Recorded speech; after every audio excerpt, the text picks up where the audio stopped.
જે આપણે block deal થવાની શક્યતા છે એના પર નજર કરી લઈએ તો એમ્ફેસિસ બેંક મોટી બ્લોક ડીલ થઈ શકે છે। બીસીપી ટોપકો બ્લોક ડીલ દ્વારા પોતાનો 10.6% હિસ્સો અહીંયાથી વેચી શકે છે। ડિમાન્ડ વધવા પર અહીંયાથી આજે 10%નો હિસ્સો છે તે લગભગ 15% સુધી પણ થઈ શકે છે અને 2350 પ્રતિ શેરના ભાવ પર આપણને આ બ્લોક ડીલ થતી જોવા મળી શકે છે। ખાસ કરીને 4700 કરોડના બેઝ પ્રાઇસ પર આ બ્લોક ડીલ થવાની શક્યતા છે, એટલે એના પર એક ખાસ ધ્યાન રાખીશું। આજના દિવસે અહીંયા બ્લોક ડીલ ક્યારે થાય છે ને બ્લોક ડીલ બાદ આપણને શું રિએક્શન જોવા મળે છે। આ ઉપરાંત એક લ્યુપિનનો સ્ટોક છે કે જ્યાં આગળ ખાસ ફોકસ રાખવાનો છે, કારણ કે લ્યુપિન લાઈફ સાયન્સ સાથે તેમણે અહીંયાથી બિઝનેસ ટ્રાન્સફર કરાર કર્યા છે અને ભારતમાં જેનરિક બિઝનેસને અલગ કરવા માટે તેમણે આ કરાર કર્યો છે અને લ્યુપિનની સબસિડરી છે લ્યુપિન લાઈફ સાયન્સ 1 જુલાઈ 2024થી આ કરાર લાગુ થવાનો છે। જો મહત્ત્વની વાત અહીંયાથી એ છે કે લ્યુપિન એક ડોમેસ્ટિક માર્કેટ પર તો ફોકસ છે, પરંતુ યુએસ માર્કેટ અને એક્સપોર્ટ માર્કેટનું પણ એક ઘણું મોટું ફોકસ છે, એટલે આ બંને બિઝનેસને અહીંયાથી તેઓ અલગ કરવા માંગે છે, જેમાંથી હવે લ્યુપિન લાઈફ સાયન્સ પાસે જે જેનરિક બિઝનેસ છે એ રાખવામાં આવશે અને લ્યુપિન પાસે મોટે ભાગે આપણને જે એક્સપોર્ટ બિઝનેસ છે એ રહેતો દેખાશે। એટલે આ થોડુંક ઓર્ગેનાઇઝેશનલ ફેરફાર છે, આના પર પણ એક નજર રાખીશું। લ્યુપિનમાં આપણને સારી એવી તેજી છેલ્લા ઘણા સમયની અંદર આપણે જોઈ લીધી છે। ખાસ કરીને એટલા માટે પણ મહત્ત્વનું રહેશે કે કંપની હવે અહીંયાથી ફોકસ થઈને માત્ર ને માત્ર એક્સપોર્ટ માર્કેટની ઉપર અહીંયાથી ખાસ ધ્યાન આપી શકશે। જો કે તમને આની અંદર જે લ્યુપિન લાઈફ સાયન્સ એમની સબસિડરી છે એના દ્વારા એક ડોમેસ્ટિક માર્કેટનો પણ એડવાન્ટેજ આ કંપનીને મળતો રહેશે, એટલે બંને બાજુ આ કંપની માટે ઘણી સારી છે। આજના સમાચાર આપણને આમ તો કોઈ બહુ મોટી ઇમ્પેક્ટ જોવા નહીં મળે, પરંતુ સેન્ટિમેન્ટલી આજે કદાચ આપણને થોડો ઘણો ઉછાળો આવતો આ લ્યુપિનના સ્ટોકની અંદર જોવા મળી શકે છે। બીજી તરફ ડૉક્ટર રેડ્ડીઝનો સ્ટોક છે, અહીંયા થોડુંક આજે આપણને ઘટાડો આવતો જોવા મળી શકે છે, કારણ કે યુએસ એફડીએ પાસેથી આંધ્રપ્રદેશની અંદર આવેલા શ્રીકાકુલમનું યુનિટ CTO6 છે એને 4 જેટલા અવલોકનો અહીંયાથી મળ્યા છે।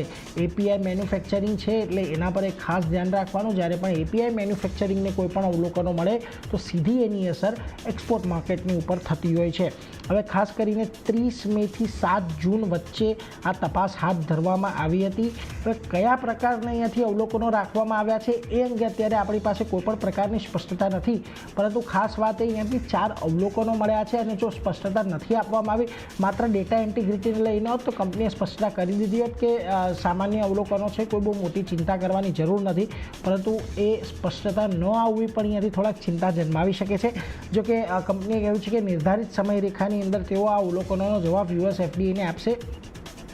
હવે જોવું એ રહ્યું કે આ જે પણ કંપનીનો રિપ્લાય આવે છે ત્યારબાદ આ જે શ્રીકાકુલમનું એપીઆઈ યુનિટ છે એના પરથી આપણને બેન હતો દેખાશે। જ્યાં સુધી અવલોકનો ને ટેકલ કરવામાં નહીં આવે, અવલોકનો દૂર કરવામાં નહીં આવે, ત્યાં સુધી તો અહીંયાથી આપણને થોડોક ચિંતાનો વિષય લાગેલો રહેશે।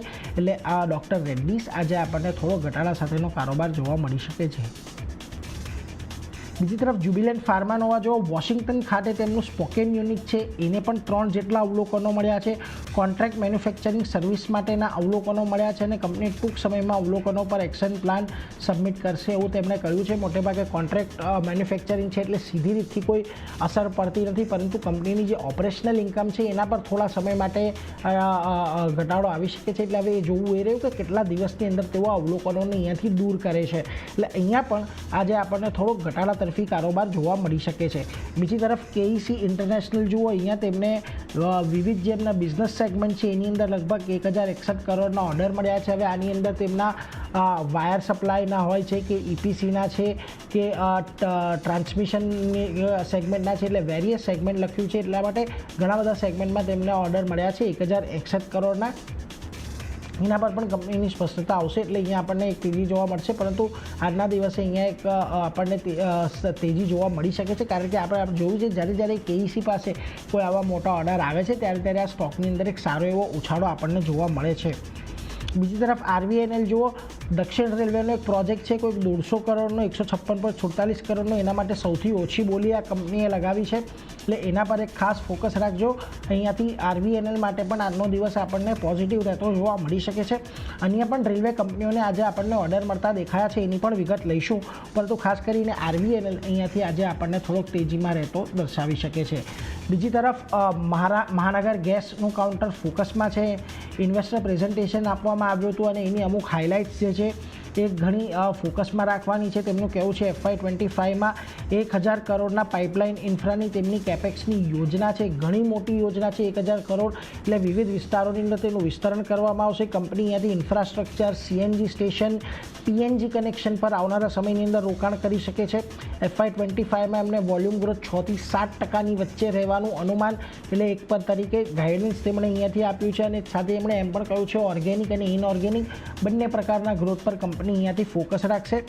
અને એનર્જી સાથે જોડાયેલા બિઝનેસ છે એને અહીંયાથી ડાયવર્સિફાઈડ કરવા માટે કંપની વિચારશે. એટલે જોજો ખૂબ મહત્ત્વનું થઈ રહેવાનું છે આજના દિવસે મહાનગર ગેસ માટે. કમેન્ટ્રી પોઝિટિવ છે, એના પર બ્રોકરેજ પણ આપણને ખાસ કરીને આવતી જોવા મળી છે. બ્રોકરેજ પણ જોઈ લો. UBS જે છે બાયનો કોલ આપી રહ્યા છે, 1600ના ટાર્ગેટ આપી રહ્યા છે. એમનું કહેવું છે કે ઇન્ફ્રાસ્ટ્રક્ચરની અંદર તેઓ રોકાણ કરી રહ્યા છે, એને કારણે અહીંયાથી વોલ્યુમ ગ્રોથ આવનારી અંદર જોવા મળશે. અને ઇલેક્ટ્રિક મોબિલિટીમાં પણ તેઓ હવે અહીંયાથી એન્ટ્રી કરી રહ્યા છે, એટલે એનો પણ એક ફાયદો મળશે. મોતીલાલ ઓસ્વાલ પર જુઓ બાયનો કોલ આપી રહ્યા છે. ટાર્ગેટ તેમણે 1565ના આપ્યા છે. એમનું કહેવું છે કે મેનેજમેન્ટે 6 થી 7% જેટલા વોલ્યુમ ગ્રોથનું વાત કરી છે. જો કે 10%નો વોલ્યુમ ગ્રોથ અત્યારે જે રિસન્ટલી એક્વાયર્ડ UEPL છે ત્યાંથી આપણને જોવા મળી રહ્યો છે.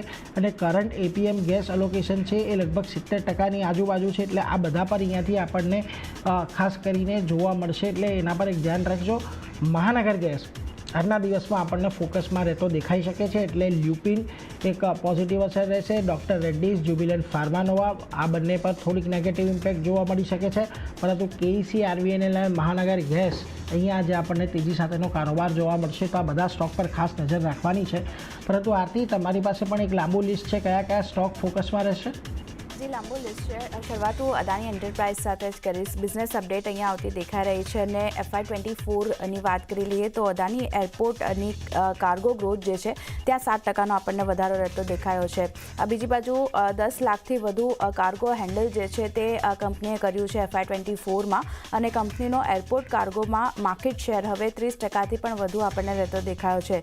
તો એક સારા બિઝનેસ અપડેટના કારણે અદાણી એન્ટરપ્રાઇઝનું કાઉન્ટર આજે ફોકસમાં રાખવાનું રહેશે. નેક્સ્ટ કાઉન્ટર PI ઇન્ડસ્ટ્રીઝ અહીંયા ગાઈડન્સ ઘટાડ્યું છે. નેગેટિવ સમાચાર કંપની માટે બનતા દેખાયા છે. જે કુમિયાઈ છે કંપની, તેણે FY24 માટે રેવન્યુ ગાઈડન્સ 9% ઘટાડ્યું છે. અને જાપાનની દિગ્ગજ એગ્રી કેમિકલ કંપની છે આ કુમિયાઈ. અને ખાસ કરીને કી કસ્ટમર જે છે PI ઇન્ડસ્ટ્રીઝનું, તે અહીંયાથી તેણે ગાઈડન્સ ઘટાડ્યું છે. તેને કારણે સ્ટોકમાં નેગેટિવ રિએક્શન જોવા મળી શકે છે. અને ખાસ કરીને જે કુમિયાઈ છે તેને પાયરોક્સા સલ્ફોન સપ્લાય કરે છે PI ઇન્ડસ્ટ્રીઝ. સાથે જ PIના CMS સેગમેન્ટમાં ખાસ કરીને આજે પાયરોક્સા સલ્ફોન છે તેનો સૌથી મોટો હિસ્સો રહેતો દેખાયો છે. અને ગ્લોબલ ડિસ્ટોકિંગની ના કારણે ખાસ કરીને આ કુમિયાઈ છે તેણે ગાઈડન્સ ઘટાડ્યું છે. તો એક નેગેટિવ રિએક્શન PI ઇન્ડસ્ટ્રીઝના કાઉન્ટર પર આજના દિવસે જોવા મળી શકે છે. ફોકસ રાખવાનું રહેશે PI ઇન્ડસ્ટ્રીઝ પર. નેક્સ્ટ કાઉન્ટર હેપી ફોર્જિન્સની વાત કરી લઈએ તો અહીંયા પોઝિટિવ સમાચાર કંપની માટે બનતા દેખાઈ રહ્યા છે. કારણ કે UPમાં સોલાર પાવર પ્લાન્ટ શરૂ કરવા માટે કંપનીને મંજૂરી મળતી દેખાઈ રહી છે. અને કેપ્ટિવ કન્ઝમ્પશન માટે 25 મેગાવોલ્ટથી વધુ ક્ષમતાવાળો પ્લાન્ટ જે છે તે અહીંયાથી કંપની શરૂ કરી શકશે. અને કંપની પ્લાન્ટ માટે 120 કરોડથી વધુનું રોકાણ પણ કરશે. તો હેપી ફોર્જિન્સના કાઉન્ટર પર પોઝિટિવ રિએક્શન જોવા મળી શકે છે, નજર રાખવાની રહેશે. રેમન્ડ નેક્સ્ટ કાઉન્ટર અહીંયા જે રીતે સમાચાર બનતા દેખાઈ રહ્યા છે, રીડેવલપમેન્ટ કરતી જોવા મળશે કંપની. બાંદ્રા ઈસ્ટમાં MIGVICH જે સોસાયટી છે તે પ્રોજેક્ટને અહીંયાથી રીડેવલપમેન્ટ કરતી જોવા મળશે. અને કંપનીને પ્રોજેક્ટથી લગભગ 2000 કરોડથી વધુ આવકની અપેક્ષા બનતી દેખાઈ રહી છે. રેમન્ડનું કાઉન્ટર પણ નજરમાં રાખવાનું રહેશે. કોરોમંડલ ઇન્ટરનેશનલની વાત કરી લઈએ તો અહીંયા પણ પોઝિટિવ સમાચાર છે. કારણ કે આંધ્રપ્રદેશ ખાતે જે કાકીનાડા છે તેમાં અત્યાધુનિક નેનો ખાતર પ્લાન્ટનું જે અનાવરણ છે તે અહીંયાથી કંપની દ્વારા કરવામાં આવ્યું છે. અને 2 મિલિયન મેટ્રિક ટન ખાતરની વાર્ષિક ક્ષમતા આ પ્લાન્ટમાં આપણને જોવા મળતી દેખાય છે. ભારતીય કૃષિમાં ક્રાંતિ લાવવાની ક્ષમતા સાથે નવી પેઢીના ખાતરોમાં કંપનીએ પ્રવેશ કર્યો છે. તો તેને કારણે કોરોમંડલ ઇન્ટરનેશનલ કાઉન્ટર પણ આજે ફોકસમાં રહેશે. પોઝિટિવલી રિએક્શન જોવા મળી શકે છે. સ્ટોક પર નજર રાખવાની રહેશે. રેલટેલની વાત કરી લઈએ તો અહીંયા કંપનીને ઓર્ડર મળવાના સમાચાર આવતા દેખાયા છે.